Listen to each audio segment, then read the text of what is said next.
Hey, welcome back. So, we're going to now do the German side. So I don't know if I'm going to just add these videos to the end of the current series, or if I may make another series specifically for RAF Eagle. So I think I'm going to do the latter because it might make it easier for people to find. I don't think too many people have done the Eagle side, so it might be more helpful for folks.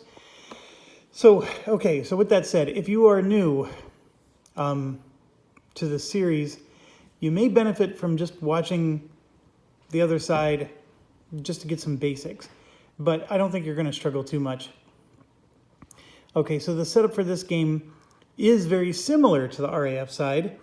What you do is you take all of your units and you place them in their respective boxes. So I just made a few mistakes here. The Luftwaffe 2 has the little white stripes on the top, and so these don't actually go here. And first thing you're going to notice with the German side is that the board's upside down again. So now we're looking at England the proper way that you normally would in a regular map, with north being up. I'm not saying that there's a right way or a wrong way, but this is how we're used to seeing it. Over here to the right is Luftwaffe 2, and then to the left is Luftwaffe 3. And if you remember from the RAF game when it was oriented the other way, that does line up. The rulebook does confess that there's a print error, and you can see it here. This is supposed to say Luftwaffe 3 on this side and Luftwaffe 2 on that side. It's a minor deal. I mean, print errors suck. I don't like print errors. But, I mean, just looking at it, it's never going to fool you or lead you astray. So there's no worries about that there. Okay, so you set up your German planes, and if you're really new, the one thing to understand is that there are certain planes that are going to have an R on them for reinforce. And all bombers have this blue. And all fighters are this gray, and there's 109s and 110s. I'm really going to struggle with going back to square one and explaining pieces because we just did a full playthrough of RAF. So my apologies if this is your first time and you're trying to just go straight to Eagle without playing the RAF side. I may skip a bit more than I usually do. Because I really don't want to have to explain all the tokens again. Or I may forget to. It's not that I don't want to, it's just I'm going to forget to. The day marker goes here. This is going to look very familiar. These reinforcements are identical to RAF. Sea Lion goes on September 11th. And just like in RAF, you just got to match up. See how it says 4th JG51? Well, lo and behold, this says 4th JG51, and then the /2 just means it's Luftwaffe 2. Okay, so you do that. You set up the British units exactly the same as RAF.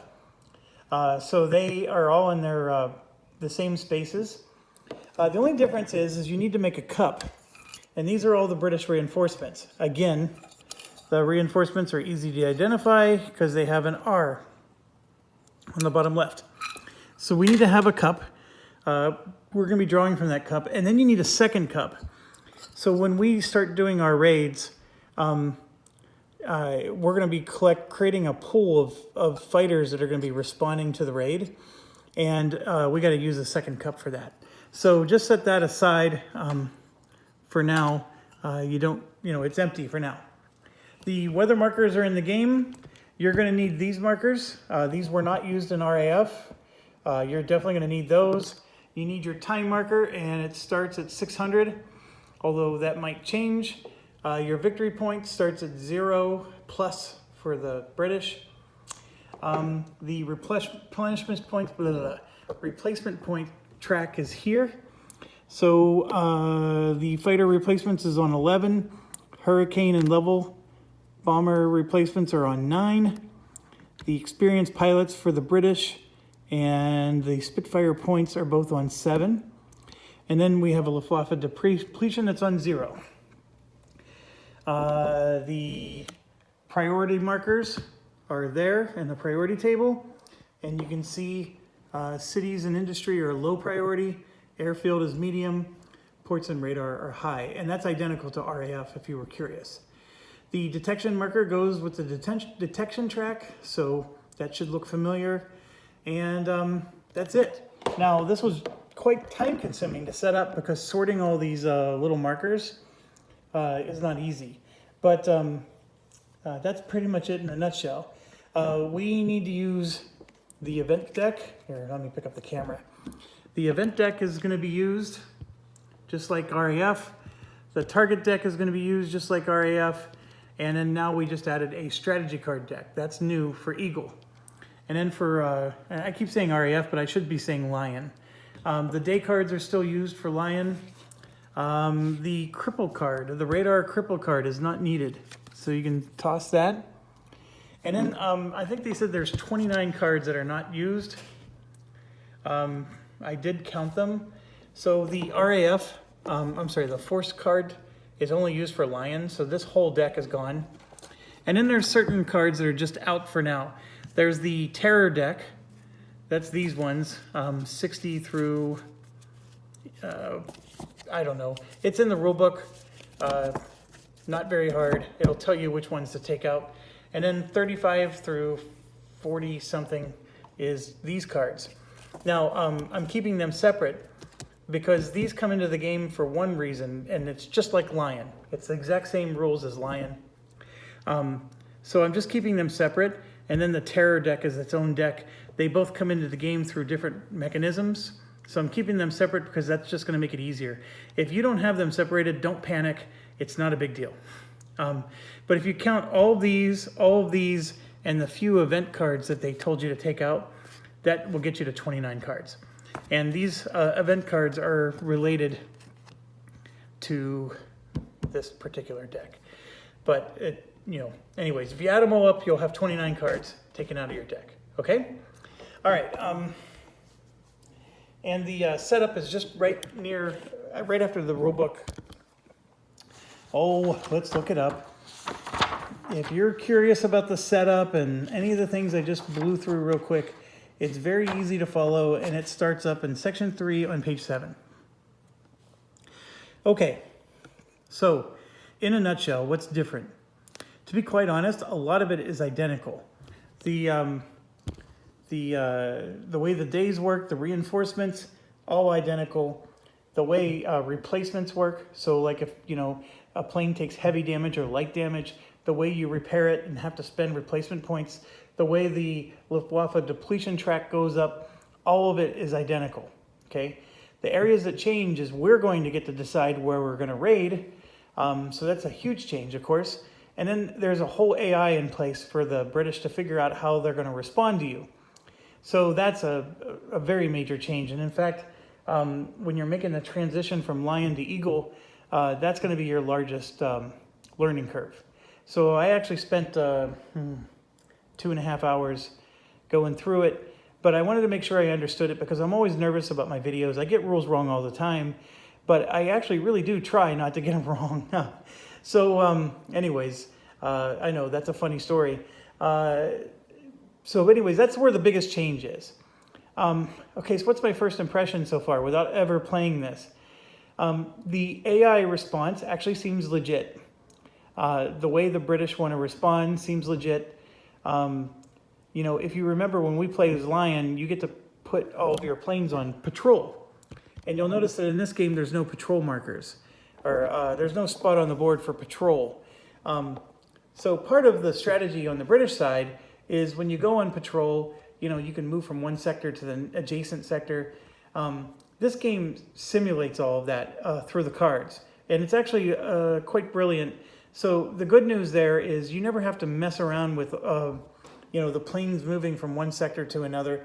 None of that happens. Now, the way it's going to be done is through this cup. You're going to be pulling planes from different sectors, and they're all going to be going into the cup, and then they're going to potentially join the battle, but not always. So there's a little bit of, like I said, there's a bit of an AI there. If you remember when we were the British, when we would pull a raid card for the German, there was a big lookup table we had to roll against to determine if it was a major or minor raid. That's not the case anymore. Now it's just simply, if we're going after a city and it's strategic value 1, there's no raid, period. And that'll make sense to you when we get to that. So I usually say, hey, go to part 2. I'm not going to do that. We're going to just dive in and play. This was not a big setup. Again, my apologies to those of you who have never played this game ever and want to do Eagle first. My videos, like I said, I'm constantly making references to the Lion game and comparing things to that. If you persevere through these first couple rounds, you will get all the rules. It's just that I'm not explaining things as much as I did for Lion.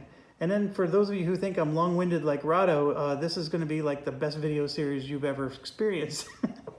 So thank you for watching as always, and glad to have you here. Okay, so let's go ahead and get started. I do need the rule book, just like I always did before, to step through the steps.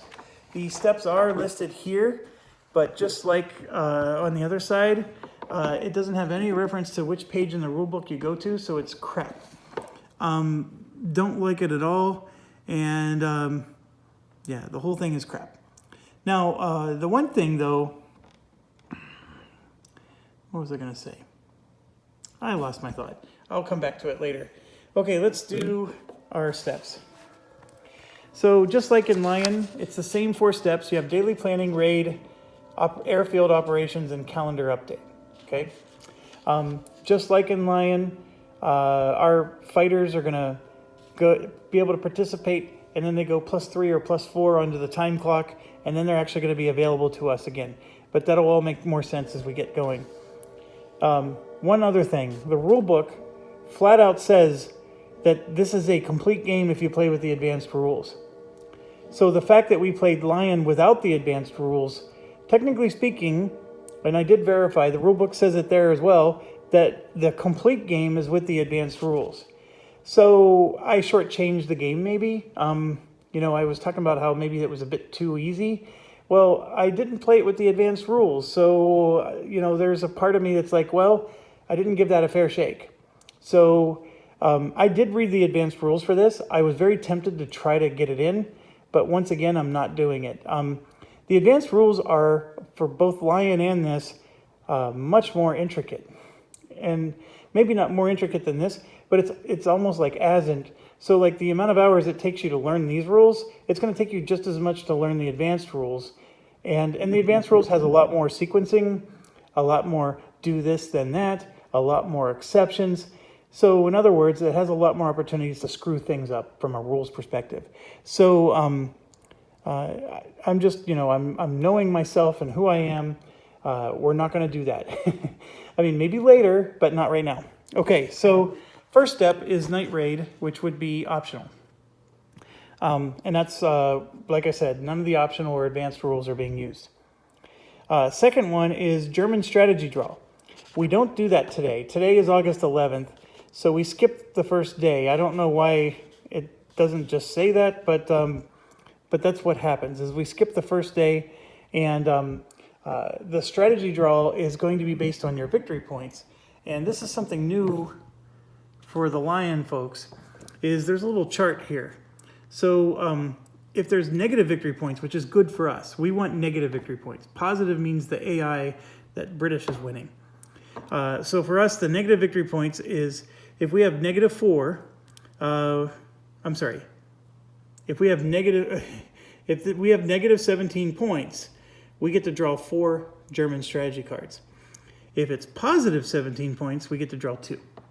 So if the British are winning, we only get to draw 2. If we're winning, we get to draw 4. That's what that means, okay? We don't draw any this turn.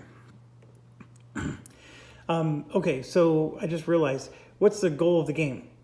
There's decisive victory if either side gets to 35 points. So plus 35 would mean they win decisively. Minus 35 means we win decisively. How do you do plus minus? The victory score, this is a plus, and that's a minus. So simple enough there. And like I said, we want the minuses. All the ways you can score are here. I know it's not focused on my camera. When you got your copy, you can look at it. And then we'll definitely be experiencing that throughout the game.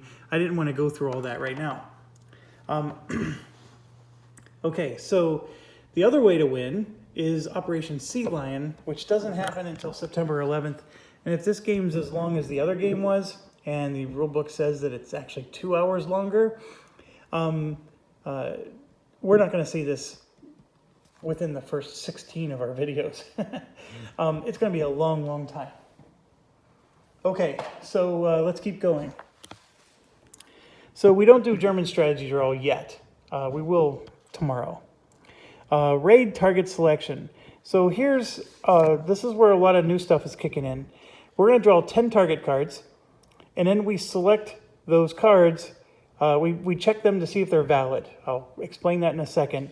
And then we place them on our raid planning track. So we get to plan our raid for the day, all of them. And if there's this morning haze event, then we're only drawing 8, and we don't get to use the 600 and 800 time markers. So we don't have morning haze yet, so we don't have to worry about that. But let's do the step 3 and show you how that works.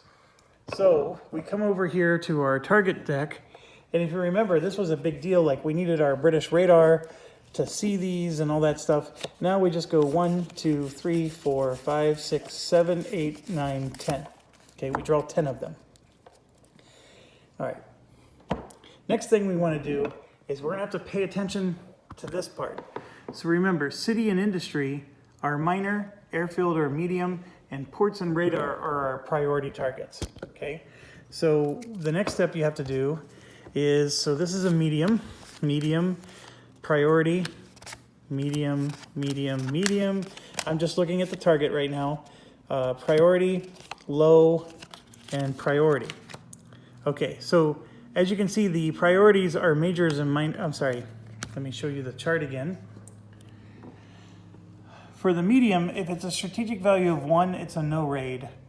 For a minor, it's a no raid if it's strategic value 1 and 2. Everywhere else, you see there's a raid that's going to happen. It could be a major raid or a minor raid, but there's definitely going to be a raid. So everything in our priority list is a raid. Okay. Here, it's a raid unless it's strategic value 1, like that one. So that one gets taken out. And those ones are in. And then this one is out because it's strategic value 1 or 2, okay? So out of our 10 cards, we lost 2. So these just get discarded. So that's all that step was trying to say. That's what we're supposed to do. Okay, that's the entire step, by the way. So now the next step is, oh, I'm sorry, no. We have to do one more thing. We have to put these now, we have to figure out how many of these raids do we want to do. We don't have to do all of them, or we could do all of them. It's our choice. Now, what are the restrictions? What are the rules? You got to pick one raid. Everybody knows the rules, right? One bite. Everybody knows the rules. What you got to do is use these things. Okay? These things represent the raid times. So let me just pick them all up here. And this is going to be the most painful part because he put this on the top of the board, which is like the furthest away from the table where I'm sitting. So we're going to have to do a lot of reaching and camera maneuvering. But let me show you. So see this raid planning track up here? That's what we're going to use all the way across. It's a very big track. It'd be really nice if I could hold the camera up. But I'm going to put this down right here. And so what you do is, for example, it is 600 right now. So we put this down to say that that's 0600, okay? Every one of these blue markers has to take a spot. So 800 would be next, and then 10, and then 12, 14, 16, and 18. So you could theoretically just do this and then call it a day. You're not going to win the game if you do, but you could. So let's actually try to win the game here. All right, so then the next rules is that you have to lay your cards out, and your cards go on like this. So you put 600, and let me check one thing. See, it's already, yeah, okay. All right, so the thing I was making sure is, can you do 600 with this below, or do you have to do it like that? And the answer is, I did it right the first time. So the rules are, when you lay your raids out, they're not allowed to overlap each other. You're not allowed to do this, for example. So they each take up 2 time slots, or 2 raid slots. So you can lay them out like that and do 3 raids at 600. And by the way, the maximum is 3. You're not allowed to do more than 3. So then you would have to, then let's say you do 800, and you're taking a break maybe. So then you can do 1000. And then you put your cards in, and we're gonna do 3 raids at 10, and so forth. All right, and then we just fill up the chart. I only have 2 cards left. So if I put my next 2 cards out, like so, there's still plenty of space. And remember, we tossed 2 cards, so even if I put the 2 cards that we tossed on, you can see there's a lot of space left. So I don't think you have to get real stingy with your real estate.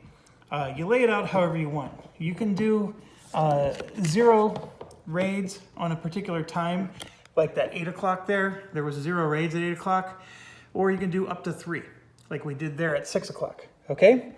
So that's how the strategy of this works. But with that said, let's start doing some strategy, because we got to figure out how we're going to do this. And I think those of you who've been chatting with me on the Lion side, I was complaining that this game was a lot of lookup charts and seeing what happens to you. I hope you can appreciate that we're already making more decisions than we did in the other game. So if the Lion side was not, making you interested, maybe this one will, because I feel like I'm already making more choices. So 1 second, I have the fireplace on, I need to turn it off.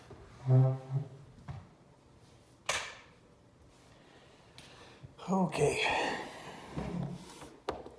So here we go. The next thing I want to do is look at regions. Like for example, these are both the same exact target. And I think there's some advantage to doing both of those together at the same time of the day. I don't see any advantage to doing this one early in the day and that one later, if that makes sense. So I'm going to put those together, for example, and we may do that raid together. And then we have a 511, a 7, and here's another one where there's 2 7-Elevens. So that looks cool. And then we have some radar nets.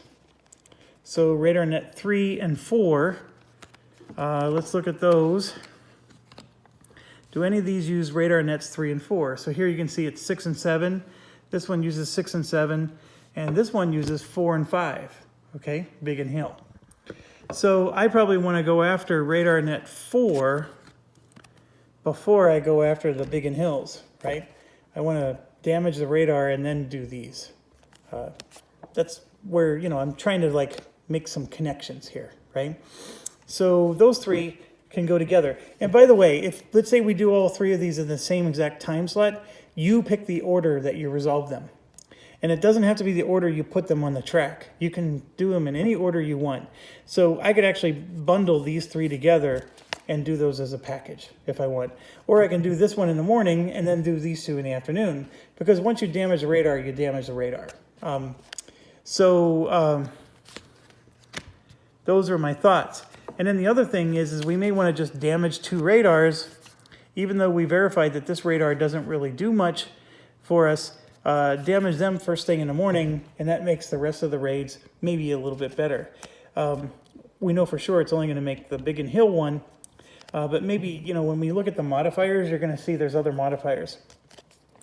And then this one here, it's just a port. The ports are high-value targets, but there's no reason to... Now, you might be wondering, okay, well, can we do the secondary target, right? Because maybe I want to take out radar net 6 or radar net 3, and the answer is no, you can't. That's what the German strategy cards do for you. When you draw those cards, they can let you go after secondary targets and do things like that. So right now we have to do the primary target. And like you saw, we already removed the ones that don't matter. Now the next question is there any of these that are minor raids? So we got to figure that out now. So a minor raid would be an airfield that's a strategic value of 2. So these airfields are strategic value of 3. So are these, and so is that one.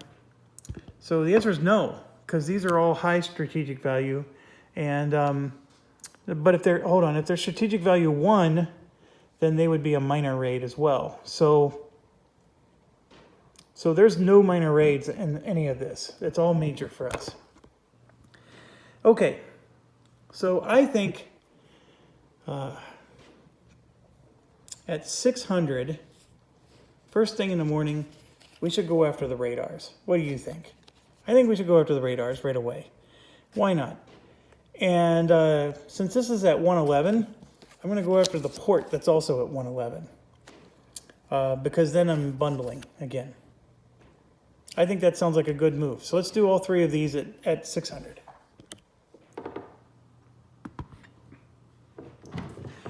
All right, so bing. I go bing, bing, and bing at 600. And I'm going to give 600 its own column. So then we get to 800. And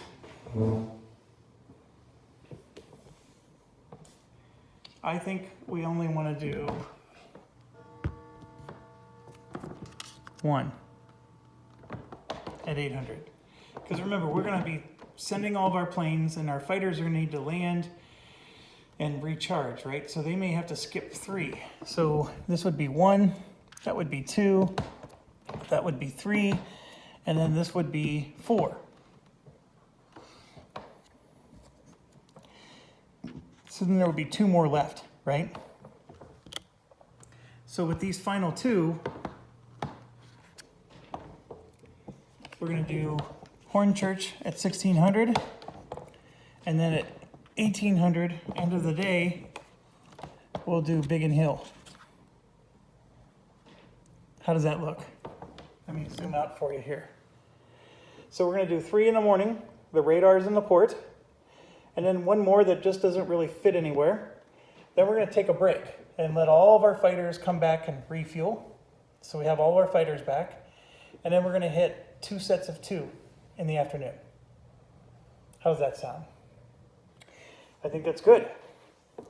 Okay, so now what's next? Next, we have to assign our bombers. The bombers have to be assigned right now to all of these raids. And then we're finally done with this step. The fighters get assigned to the first 3 time slots. So 600, 800, and 10 o'clock. We assign our fighters. And then, obviously, we don't assign fighters again until they come back. But we're always assigning fighters for the next 3 time slots. Now, this is where we're going to get some of our new charts. The major raid limit is here. And I thought for sure we were going to roll for weather. Did we? Oh, we will. We're just not there yet. The weather forecast doesn't happen until later. That's pretty crazy. I thought that was one of the first things we would do.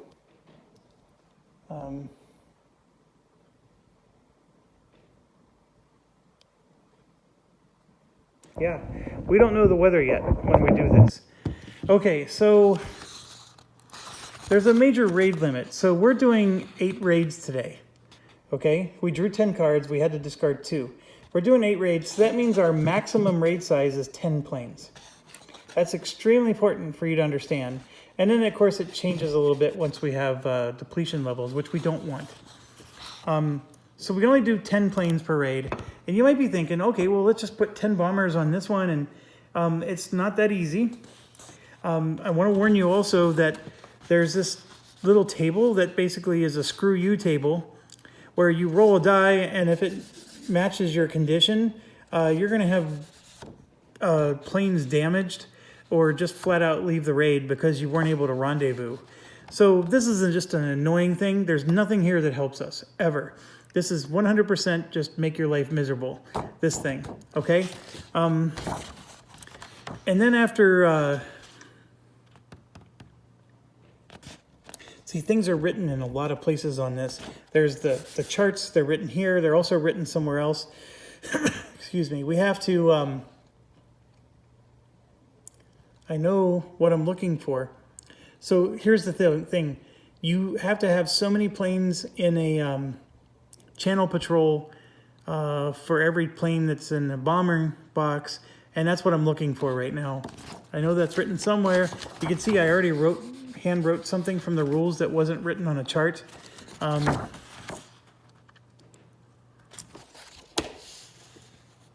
I must have looked at the chart and then never wrote it down. Let me see.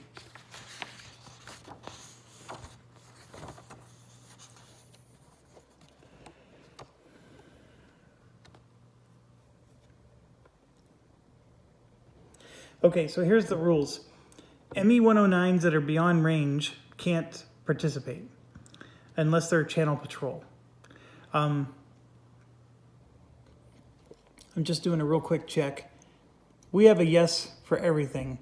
And just for those that are watching this series for the first time, right here, ME-109's yes means that it's within range of ME-109. And what we're trying to determine is when we assign our planes to a raid, there's a channel patrol, which means they just patrol the English channel. Oh, there it is. There's the chart I was looking for. It's written right there. I'm really glad I paused to be long-winded. So the number of bombers in the raid is the number of ME-109s you have to include in a channel. So if I put 2 bombers, for example, in the raid, let me zoom in a little for you. So if 2 bombers are in the raid, I have to have 1 ME-109 assigned to channel patrol, always. So you're not allowed to break that rule. And if I want to put 7 bombers in a raid, I have to put 3 109s there. And that would actually be all 10 of my planes, and I would have no ME-109s in the hunt box or in the close escort box. That would be brutal. So I probably don't want to put 7 bombers on a raid. And so that's the kind of stuff that you have to be careful about. And so we do have those restrictions on us, and you have to follow the channel patrol. Now the other rule is that our ME-110s, if you remember on the Lion side, they participated in all kinds of ways, right? But for us, they can only be close escort. That's the only thing we can assign them to. And then if they're in close escort, they could possibly join the bomber box. Oh, I'm sorry. You could also put them in the bomber box. They don't count as a bomber, but they can be in the box. So you can assign them to close escort. And usually when you assign them to close escort, they end up joining a bomber box anyways, because those rules are exactly the same. But ME-110s can never be in the hunt box. Only the 109s can be in the hunt box. So if you want to hunt, you can assign as many ME-109s as you can, but you got to understand that you have channel patrol, you have the close escort box, and you have to assign planes to at least the channel patrol, and then you need to assign bombers. So, and you're only limited to 10. So those are our constraints, right? It doesn't sound as easy as you think, and we need to definitely be able to get our bombers going. Now, from there on out, we can assign whatever bombers we want. And so, for example, I can have like JU-87s, and that rule, by the way, where if you only have JU-87s, you can get the 2 shifts to the right on the combat board, which will make sense for those of you who've never seen the combat board yet. That's a strategy. It's a very viable one, and it's one we should do. Just like in Lion, if the JU-87s take damage, they cannot be repaired, ever. So we get what we get, and then they're gone. Okay? There was one other thing that was popping in my mind where we were talking about the JU-87s, and it'll come back to me. But you can see like the Luftwaffe 3 has 0 DO-17s, but Luftwaffe 2 has a whole bunch. And yes, we get to pick any one of these bombers we want. There's no rhyme or reason. From a repair perspective, if we're low on repair points, the HE-111s are the top priority instead of the JU-88s, which annoys me because when we played Lion, it was the JU-88s that got repaired first, or they were always the priority first. So I hate the fact that they switched that up. I really like the fact that the way the game always worked, it was from left to right. This was always the higher priority bomber, and then you just went down. And that's not the case here, and that's annoying. I don't know how much it ruins the game if you get that rule wrong, but it is annoying. Okay, so this can be very time consuming because there's a lot of thinking. And then the other thing we have to do is we have to pay attention, and I'm just going to use the 2 discarded cards. The Luftwaffe number matters, okay? The east versus south doesn't matter, but the 3 versus the 2 matters for us. And of course, it's written on the back too, if you ever need it. But so when we look at our raids up here, we got to make sure. So for example, those 2 at Hornchurch are Luftwaffe 2, and then the 2 at Biggin Hill are also Luftwaffe 2. So we're putting a lot of burden on Luftwaffe 2. I may not want to do that. Over here, North Weald is Luftwaffe 2. And then over here, you can see Southampton is Luftwaffe 3, and Poling is Luftwaffe 3. So the only Luftwaffe 3 the whole day is right there. And so what I'm going to do then, so these are both Luftwaffe 3, and then that's a Luftwaffe 2, and that's a Luftwaffe 2. What I'm going to do then is I'm going to take these 2 Hornchurches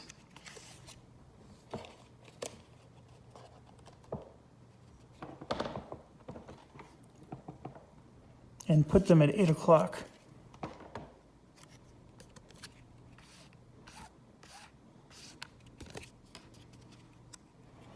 Let me think this through. Then 1, 2, 3. Then you can see we have 1, 2, 3, 4 time slots. And then this one is a Luftwaffe 2 on North Weald. And then these 2 are Luftwaffe 2 at the end. So we're going to give the plane some time to come back before we do the rest of the raids. And the reason I did that is because we were going to do 4 raids that were all from Luftwaffe 2. And just a reminder, Luftwaffe 2 is just these. And we're going to drain up all of our planes. So we have to be mindful of spreading them out. Luftwaffe 3, however, as you can see, only 2 targets are even using Luftwaffe 3. So we have a lot of luxuries here. And you can also see the JU-87s are numerous here. But let's take a look and do those first. So the 2 that we're doing is Southampton and Poling. They're the 1/11 targets. They're on the left and the right of those 3. So those are the 2 Luftwaffe 3s, and that's what we're going to do. And so since they're major raids, we can do 10 on each. So how many bombers do we want to do for each? Let's say we want to do 5. So if we do 5 bombers, you can see here we need 2 on the patrol, the channel patrol. So if we did 5 bombers, we would need 2 channel patrol for 7, and then that leaves us 3 for close escort and hunting. I'm a little concerned. So now if we do 4 bombers, obviously we still need 2. Now if we do 3 bombers, that's the maximum amount of bombers before we go to the next level. So 3 bombers and 1 channel patrol. Let's try that. Let's try that. Because 3 bombers, oh, sorry for bumping. 3 bombers is, like this is 5 damage on the damage chart, right? So 3 of them would be 15 damage on the damage chart. And just a quick refresher, 15 damage on the damage chart puts us here, which is guaranteed damage no matter what we roll. And then potential heavy damage if we get a 5 or a 6.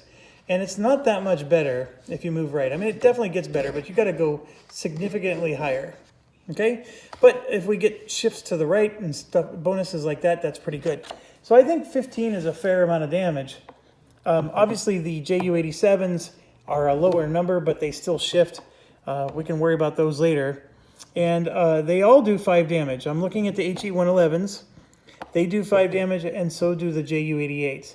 The difference between them is the Ju-88s have a lower air combat number, which is good because you want the lower numbers. The Ju-87s have a really high air combat number, so if we use those, we don't want them to be intercepted. If they end up getting intercepted, they're actually going to be real easy to shoot down, is really the takeaway. So let's just say I'm going to do 3 Ju-88s because I can, right? We're only doing 2 targets here. Maybe I don't want to damage all my Ju-88s right away. Maybe I want to do 2 of those and 1 HE-111. I don't know. Let's just do 3 Ju-88s and call it a day. So we're going to do 3 of those for one of our raids. And yeah, let's do 3 HE-111s for the other. Let's make it like that, okay? So that's going to be the, this one's going to be, well, this will be the radar, and that one will be the port, okay? So if we do 3, we have to have an ME-109, and by the way, you have to make sure that you have an A, B, and C. So that little number there, see the A that's in between the 2 numbers? You need an A, B, and C. You have to make sure it's evenly distributed, and that's all because of the way the randomness in the game works. So A, B, C for your bombers. The channel patrol doesn't matter because you're only selecting 1. So we're going to select 1 for each. So that's now 4 of our 10, right? And we don't have to go to 10. That's the other thing to understand. But so I'm going to assign an ME-110 to each as close escorts. Let's say I want to do that. Now we're at 5. And then I'm going to assign ME-109s to hunt. So let's do A, B, C. That's 6, 7, 8. A, B, C. So we're looking at 8 in each raid here. And looky here, I'm running out. So 1, 2, 3, 4, 5, 6, 7, 8. I'm running out of planes. Now, if I add another bomber, which I have plenty of, as you can see, I don't have enough fighters. Because if I add another bomber, I got to add another fighter to channel patrol. And if you're new to this, I'm sorry that this is looking wonky to you. But what I'm doing is I'm filling in this table here. I'm just doing it all over here where it's quicker and easier to do. It's the planning. And if I add another bomber, I have to add another channel patrol, and I only have 1 left. So I couldn't add a bomber to both of these. Now I could, but then I'm taking 1 from here and moving it up. And then I would be able to potentially, I can still do this now. So I can, like, for example, I can add this to here, for example, and I have an extra escort. So 1, 2, 3, 4, 5, 6, 7, 8, 9. 9 planes was the best I could do in that raid. And 1, 2, 3, 4, 5, 6, 7, 8 in this one. So as you can see, I drained. Oh, you know what? I can add another hunter. That I can do, no problem. So I used up all my fighters. So if I had another Luftwaffe 3 in the morning, I couldn't do anything. Or it would have to be a lot smaller raid. You see where I'm going? So with a Luftwaffe 3 attack, 2 cards is the best I can manage. And then I would have to make sure I have a 4 time period delay because these fighters are going to go out, participate in the battle, and then they're going to have to land and refuel. And that takes time. And if they land and refuel and there's still enough time left in the day, I can send them out on another mission in the same day. And those of you who played Lion, you understand exactly what this is. And that's what I'm planning for. We have to plan that. And what I'm concerned about is the Luftwaffe 3, I think we're fine. We got it set up. But when we go over here to do Luftwaffe 2, I'm going to have the exact same problem. And so there's 3 raids I have to do for Luftwaffe 2. So I do think I have more planes over here, so I should be able to balance that out. But I'm just helping you to appreciate the challenge that we're going to be into here. Okay, so I'm going to pick up all these. And you don't have to, like, I map them mentally for myself, but really all you have to do is put them in a stack, and then you just put them on your card. So I'm saying that that's the radar. This is definitely going to be time consuming. But this is where the fun is. And so for Luftwaffe 3, we did the radar net and then the port. And what's interesting, there's another thing. We're raiding the same place twice. So the radar net needs the extra hunters. Because chances are the British is going to respond stronger to the first raid, and the follow-up raid, they're not going to be as strong. And so that Southampton second raid may not have needed as many escort planes. And that might be a way you can cheat the game a little bit to get those extra raids in when you run out of fighters like this. So something to bear in mind. So now we got to do, for Luftwaffe 2, we got to do Beachy Head over here, which is sort of a thing all on its own.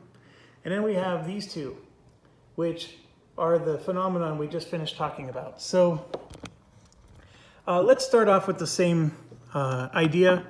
I only have 2 Ju-88s here, and then we'll add an HE-111 to it, and that'll be one group, okay?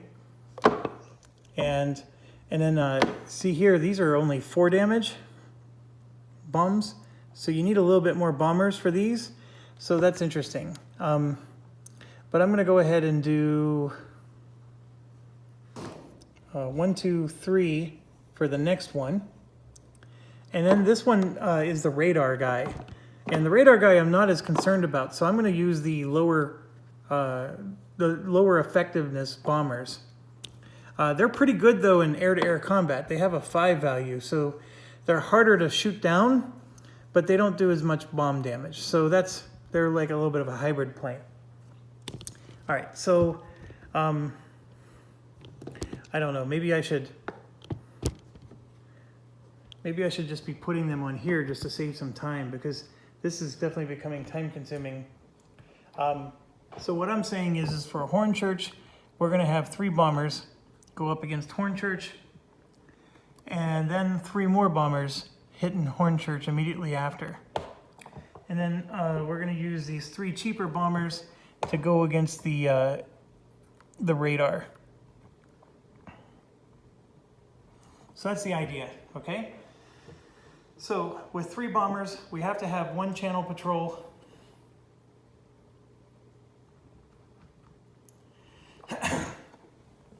So all 3 of them have 1 channel patrol each. Okay? And then I like the ideas of the ME-110s. So I'm going to put my elite ME-110s here for escorts. And then a regular one here. So I'm at 1, 2, 3, 4, 5 planes right now. So now I'm going to try an ABC.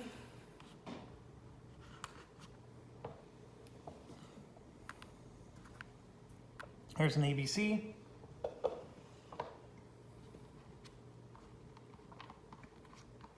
Here's an ABC.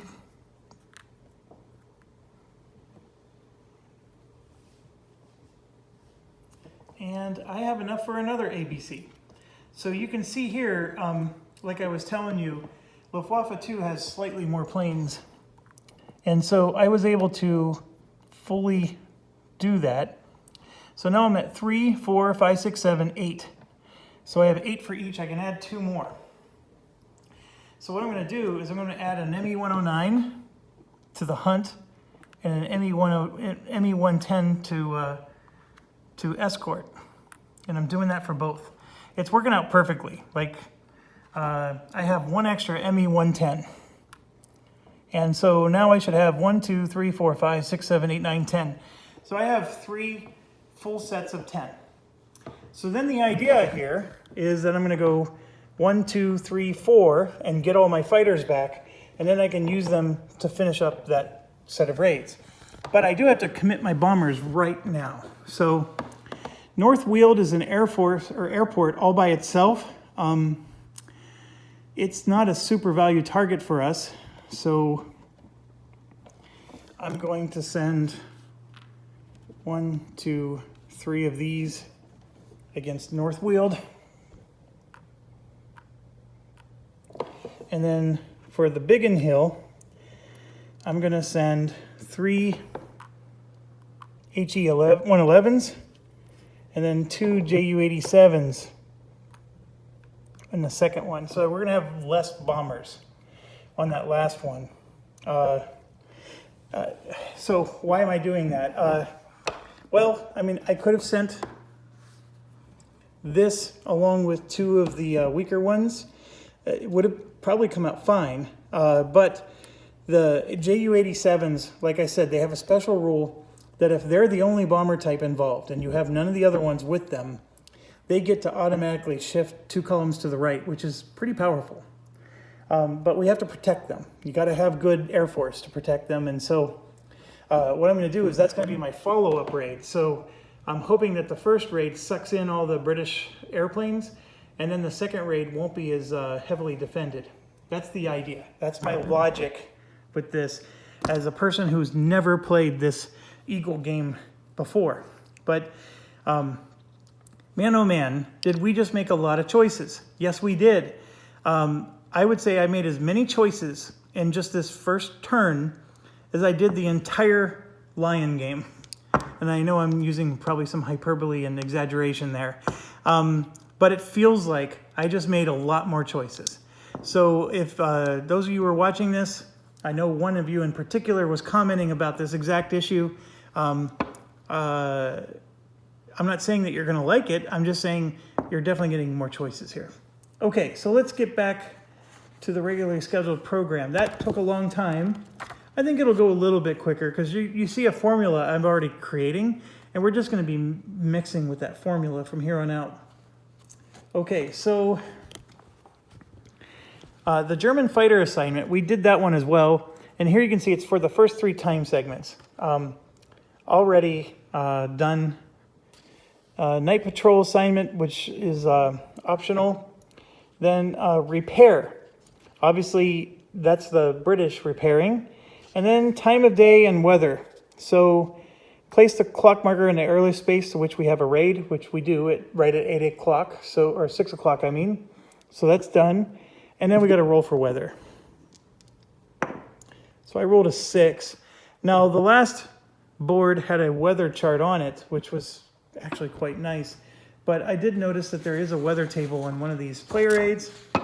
And so with a 6, it's broken cloud, patchy cloud, which actually helps them. So that's not going to be good for us.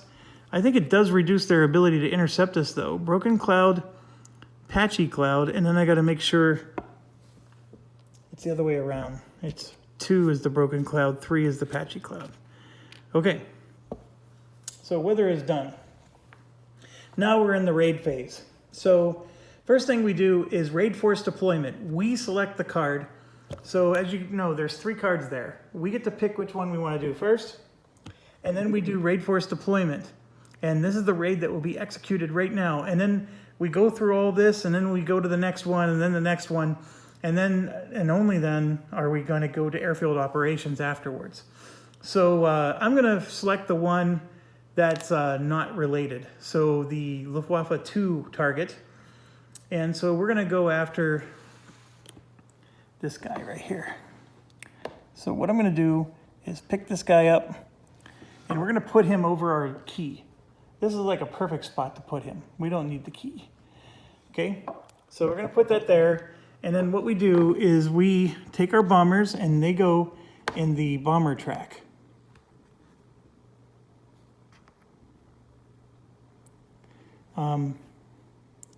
And then this